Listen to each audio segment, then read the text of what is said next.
or something, right? Great place, but it's called Sasquatch Inn for a reason, because this is the area in behind it, and up north along the west side of Harrison Lake, where the name Sasquatch comes from, as I was saying earlier. This is where it all began. This is where the non-First Nation people of Canada got their name for the creature from the Chehalis people, Sasquatch.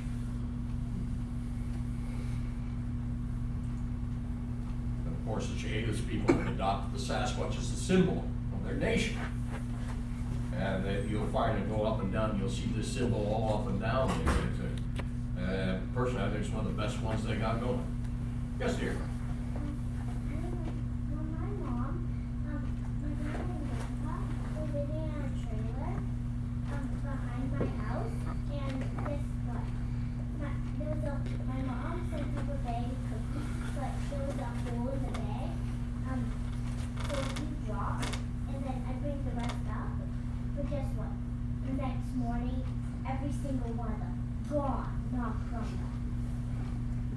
All the cookies were gone? Yeah, I'm pretty sure it was the Sasquatch or something. There weren't any guys around.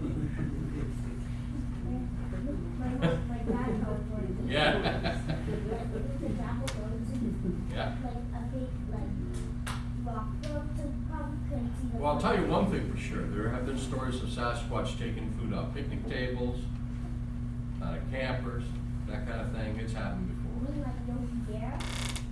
Not as friendly. Yeah. Yeah, there have been stories of them shading campers, looking in windows, things like that. Yeah, that kind of thing. Like you were telling me earlier, you thought you may have seen one outside your window. Does your property back onto forest areas? Well, when back in like grandma and grandpa's, their house is way far back. Mm-hmm. It's like a really like you can barely see through it. The trees are really thick. Mm-hmm. So one day, my grandma and grandpa went out there. Mm-hmm. We found usually marks, but no footprints. You saw footprints? No, we didn't. No, okay. Well, if you ever do, I'll just tell you like I tell everybody. Don't go anywhere in British Columbia without a camera. Never. Anywhere. Always carry it. I don't care what type of camera it is, always have one with you. You're in a picnic area in a campground and you have to get up at 2 o'clock in the morning to go to the outhouse, take your camera with you. You know, because that's the kind of thing and that's the kind of time it will happen. You know.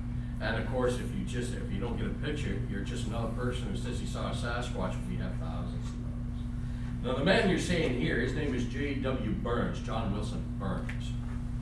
He was a teacher on the Chehalis Reserve in the 1920s. He was a Caucasian man, and he got a job teaching in the First Nation school in the Chehalis Reserve in the 1920s. He was also a government Indian agent. Now, he became very friendly and got to know a lot of the First Nation people there, and they got to the point where they trusted him, and they told him things. And he heard stories about this thing that they called Saskaheli. Saskaheli. All depends how you want to pronounce it. Which they basically described as, they said, was a large race of hair-covered people that they themselves had driven into the mountains many generations before in battle. And that every now and then you would see their fires on the top of Morris Mountain. And they had a few stories of Sasquatch, especially, you know, the females, to be avoiding dread. And one story of a local lady in 1871 who claimed as a young woman she had been captured and spent a number of years or a number of months with a family of them up in a cave in Morris Mountain, who she later escaped, gave birth to a hair-covered child, which died very soon afterwards, and she lived the rest of her life until she passed away of old age in the early 1930s. And that's another one of the classic tales from that area. But J.W. Burns, he was a prolific writer. He used to write articles for local publications in Canada about life in the First Nation reserves and the areas and their culture and their legends and their own history. And he wrote an article for Maclean's Magazine that appeared on April 1st, 1929, that was entitled Introducing BC's Hairy Giants. And like I said, he misspelled the word, he mispronounced the word, he called it Sasquatch. And that name caught on with the non-First Nation population in Canada, and it's been known as Sasquatch here ever since. So our name precedes the American name Bigfoot by a good 30 years. Well, 1929, 1958, yeah, 30 years. Yeah, well, that's how the name came about. A misprint and a mispronunciation by this man. There's Three Amigos. But we also have another classic tale that got a lot of attention when it happened, but it was so far back no one really knew what they were dealing with. The man in this picture, I was there, I was holding camp. There's Bill Miller, an American friend of mine who does a lot of research on Mary Blunt, who now lives in Chilliwack, and a fellow named John, who was the curator of the museum in Yale, British Columbia. Do you all know where Yale is? Just thought. Okay. Now here's the story of what happened in Yale. Today Yale is a town of barely 80 people. Barely 80 people. You blink, you'll miss it as you go through, as you drive north through the Fraser Canyon, North of Hope. But in 1880s, when the gold rush was on, Yale had a population of 18,000. It was a boom town. It was as far as the old steam wheelers on the Fraser River could get. They couldn't go up the river any further than that. So the old wagon road that was basically built on the side and was considered a wonder of the world in those days was built right in the cliffs north of Yale, going all the way up through the valley. Now in 1884, like I said, it was a boom town, and it was a bad town. It was a terrible place. Violence. It was a Wild West town. A lot of people like to think that somehow the Canadian West was more civilized than the American one. No, it wasn't. No, it wasn't. In many ways, it was much worse. There wasn't a week that went by in Yale Town without a gunfight, a stabbing, a murder, you name it, it happened. So when something like this caught attention in 1884, it was only, by word of mouth, very popular in the community for maybe a week, then there'd be another gunfight or another stabbing, and people would forget about it. But in 1884, the Victoria Times columnist published an article. What is it? In that article, they described the capture of a creature that was found lying unconscious along the newly built railway line that they were building right on the old wagon road, the Trans-Canada Rail line, which was still 1 year away from completion. There was still a big gap near Revelstoke at this time, so you couldn't get across the country on it yet. It was still 1 year away from completion. But this section was finished, and a train coming down, heading towards Yaletown, saw this thing laying unconscious right around here somewhere, between the cliff and the track. And if you were to look to the left here, it's a sheer drop into the Fraser River, which is a torrent, no matter what time of year it is at this point. And that's tunnel number 4. And according to the article, as the train was approaching tunnel number 4, they saw this figure lying unconscious on the tracks. They brought the train to a halt, and they blew the whistle, and whatever it was sort of revived, and it started trying to climb the cliff, and the men all gave chase. And they got hung up on a ledge, who knows which ledge, but it was a low ledge, like right around here with that. But some of the men managed to get up above it, and they started throwing rocks down on it, knocking him unconscious apparently, where he fell back down to the ground by the tracks, and they immediately trusted it up, tied it up, and threw it in the bags and went on the rail cars and headed into the town of Yale. The creature was allegedly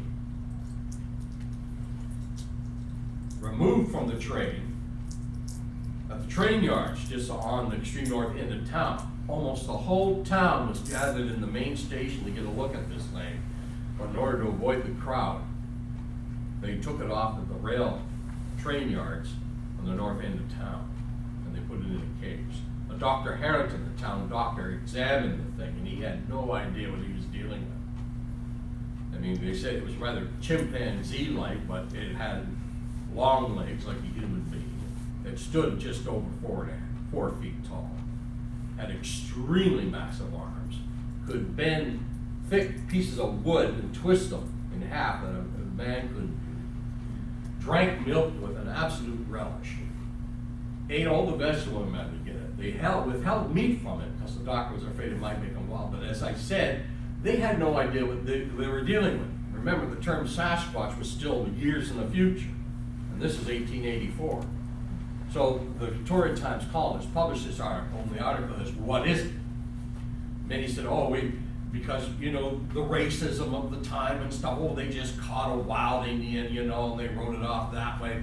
They caught a weird bear, or they've caught this, or they've caught that, you know, and a lot of people later on thought the whole Jacko story, which is the name that was given to the creature, Jacko, was perhaps a bit of tabloid journalism, which was common in regular newspapers in those days, especially when it was a slow news time. Imagine in the late 1800s, there was quite a few days like that.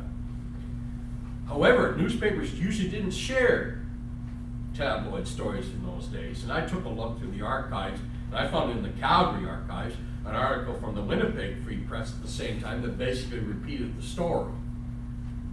So that's two different papers from Western Canada repeating the same tabloid story, and that usually didn't happen in those days. And since then, a couple of colleagues from the United States, like one from Colorado and another one from what they call the Oregon Territory, they sent out pictures telling the story of Jacko, the creature captured near the Yale DC. And again, how would the Americans hear of a tabloid story up in Canada those days when it took weeks for anyone to hear about anything? So, but the biggest problem with Jacko is we don't know what happened to him. The men who captured him, where it was reported, were going to put the creature on display in a sort of carnival type atmosphere and make their fortune. And the only two ways to get out of there in those days was, one, go to Fort Vancouver and take a steamship, or go across the border into the United States and go across the continent on their transcontinental railway, which was finished by that time. But we don't know. Famous First Nation chief, Chief Kitsilano, said he saw a creature being displayed in the Vancouver area in 1884 that he believed was Jacko. But I have not been able to find any media or any mention of such a display in 1884 in Vancouver. You'd think there would be. There's also the story of the nuns up at the nunnery in Bishop Cove that were handed this creature, and the first thing they did was shave all his hair off, and he immediately died. No way to confirm that story one way or the other. There's the popular theory introduced by the late Grover Krantz that P.T. Barnum, you've all heard that name, Barnum and Bailey Circus. He was the biggest showman in the North American continent at this time, and it's a freak show. You know, they had the Siamese twins, they had the famous Tom Thumb, the midget, they had all kinds of characters like this. And it just so happens that that same year, 1884, a few months after the so-called Jacko capture occurred, he started advertising a new attraction called Joe the Dog-Faced Boy. And Grover had the theory that perhaps Jojo, the original Jojo, was this creature. But for some reason, P.T. Barnum, after 2 months of advertisement, he never published any pictures, and all of a sudden, Jojo the Dog-Faced Boy was removed from all this advertising for a period of about 8 years. And P.T. Barnum, being a man who never let a good name lie, he used the name again and published pictures, only this time it was obviously a picture of a young man with that rare affliction where hair grows all over the body and stuff like that. And he had him dressed up as a Russian Cossack, and there's a wild story about how he was found raiding camps in the Crimea, et cetera, et cetera, et cetera. I mean, P.T. Barnum's favorite line was, "There's a sucker born every minute." He's the man who tied a fish to a monkey's cadaver and called it the Fiji mermaid. You know, that's what he was. This was P.T. Barnum. And so Grover wondered, what was the first Jojo? I mean, did he get his hands? I mean, if there was one man in North America at that time who would have paid good money for something like this, it was P.T. Barnum. However, if the thing died on P.T. Barnum, I wouldn't stop him. He would have probably stuffed it and he put it on display anyway. There's no record of anything like that. So we don't know. That's the biggest problem with the Jocko story. We don't know what happened to Jocko. Some people say he probably died on transit, being taken to Europe or Asia on ship. And when animals died on board ship in those days, they wasted no time in throwing them overboard.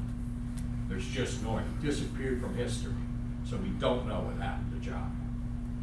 But that's another great classic tale from Western Canada here. And of course, one going all the way back to 1815, David Thompson crossing the Rocky Mountains the first time near Jasper. Made a note in his journal about these large footprints he found in the snow that his First Nation guides were terribly afraid of. Now, whether or not they were large bipedal tracks, we don't know. He didn't mention claw. A lot of people thought they were just a huge bear track. We will have no idea because we weren't there to see them with him. And of course, no pictures were taken. We just have his description from his journals. And of course, that was the same year of the 8th Kent, 1924, Albert Ostman. He was the man who claimed he was kidnapped, spent a week living with the family of these things up around Toba Inlet. Have you all heard that story? That was 1924. Albert Ostman was a young man.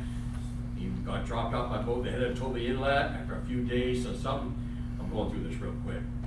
A few days, something hanging around his cab, disturbing his stuff. He decided to get into a sleeping bag fully dressed. He put his boots and his rifle in the sleeping bag, and he was determined to catch whatever it was that was going through his stuff at night. But he fell asleep. When he woke up, something was picking him up in his sleeping bag like a sack of potatoes. And it threw him over his shoulder and walked off with him. He said he was in that sleeping bag nearly dying of suffocation for almost 4 hours as it went over hill and dale, carrying him, sometimes dragging him along the ground. And when he was dumped out, he found himself in a family of 5 of these creatures. The old man, he called it, the one that picked him up, the one he called the old lady, and actually 4, excuse me, and there was one young male one and one young female one there. The young male one was very curious about him. The young female just hid from him all the time, just would peek out at him from behind bushes. And he was literally dropped off in this horseshoe-shaped canyon that had a creek running through this very narrow entrance. He saw no signs of tool use or anything. The only thing he said is they basically had what looked like vegetation mats they slept on, which he thought was more of a case of layers and layers of vegetation being crushed together rather than anything being woven. And, well, by happy coincidence, the creature that picked him up in the sleeping bag also decided to pick up his backpack and drop it there. So he had some cans of food and stuff there. He said they never tried to harm him, but they wouldn't let him go. And he had no idea what they wanted of him. So he realized after a while that they were impersonating him. He'd make his own tea and coffee and meals by the fire, and a fire he made, and he had this tin of snuff, which is kind of like chewing tobacco. And he'd take a little pinch of it, and what he called the old man, the one that picked him up and look at him out of curiosity, take another pinch, sniff, and then this big male Sasquatch grabbed the whole can and downed the whole contents and swallowed it. He said it wasn't long before that thing was grabbing its head and rolling over, obviously sick and in distress. And then it grabbed his coffee can, his coffee cup, and it downed all that, grounds and all, just to try to relieve the taste it had in its mouth or whatever. And it got even sicker. So the others were paying attention to what he called the old man, writhing on the ground. Ostman grabbed his pack, grabbed his rifle, and ran out the entrance to this cannon. The one he called the old lady did try to chase him. He turned and he fired one shot over her head, and she retreated. And according to Albert Ostman, he spent one night and one day wandering through the trees when he heard the sound of a logging operation in the distance. And by the time he came out, he was so dehydrated and in bad shape, he didn't tell them what had happened to him. All he said was he told them he was a prospector and he got lost. And the logging company took care of him at the camp for a day or two before they sent him back by steamboat back to Vancouver. And Albert Ostman kept the story to himself until all the publicity about the Sasquatch came out in 1957 when British Columbia was celebrating its 100th bicentennial. And there were stories going on in the press about Sasquatch, and he just said, well, I was living a week with the family, these darn things. He didn't use the word darn, but you get what I mean. And he was interviewed by John Green and Rennie DeHinnon and Aaron T. Sanderson, and he, fortunately, not too long after he came out, he wrote it all down in a scribbler, the whole story. And his attitude was that, you can believe me or not, I really don't care. Maclean's magazine offered him money to publish the story. He said, no, you can publish it, you don't need to pay me anything. This is what happened, this is what I saw, this is what I experienced. If you believe me, fine. If you don't, I don't care. And he maintained that attitude to the day he died. He died in 1973. He lived his whole life in Fort Langley. You know, I had an idea. I mean, I said, how do you try to find information on something like this if it was true? Because he came out in the Salmon Arm of Shell Inlet. Well, if you look at a map, the distance between the head of Tobin and that area, he had to cross 3 mountain ranges to get there. You know, Yeah, that sounded real strange. Right, Brian? you had to cross Seashell Inlet to get there too. Yeah, unless he went around the northern tip of it. You would have done that in a week. Yeah, I know.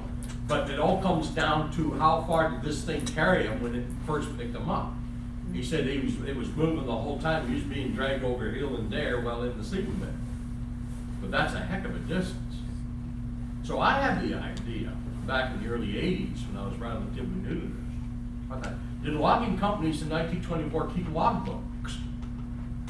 You know, did they make logbooks of their daily activities? So some did, a lot didn't. So I looked in the office. McMillan and Boydell was still going in those days. They were in the area. There were other companies in the area. They had logbooks of other companies in the area. I just want to say, did any logbook mention of their men coming across a lost prospector in the Salmon Arm of Shell Inlet on a summer day in 1924? Just to see. Of the 3 logbooks I looked at, none of them said anything about coming across a lost prospector in 1924 in the Salmon Arm of Shell Inlet. However, I also found out that even though I looked at the logbooks of 3 companies, there were 40 logging operations in the Salmon Arm area at that time. So the odds are you came out and got picked up by somebody who wasn't keeping logbooks is indeed possible. All I know is I couldn't prove it. And I had another idea. In his original story, he said an elderly native gentleman dropped him off by boat at the head of Tobin Inlet. Well, I always wondered, what did this elderly native gentleman do when he went back in 3 weeks? He was supposed to come back in 3 weeks and pick him up. What did he do when he couldn't find him? Did he tell the RCMP? Did he make a report of some kind? But all efforts to look into that came to a dead end. Most people said there was.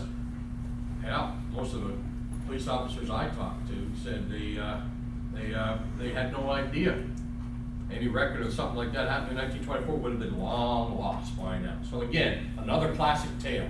But because you can't really follow up on any of this stuff, there's no way to check on it. But we get into modern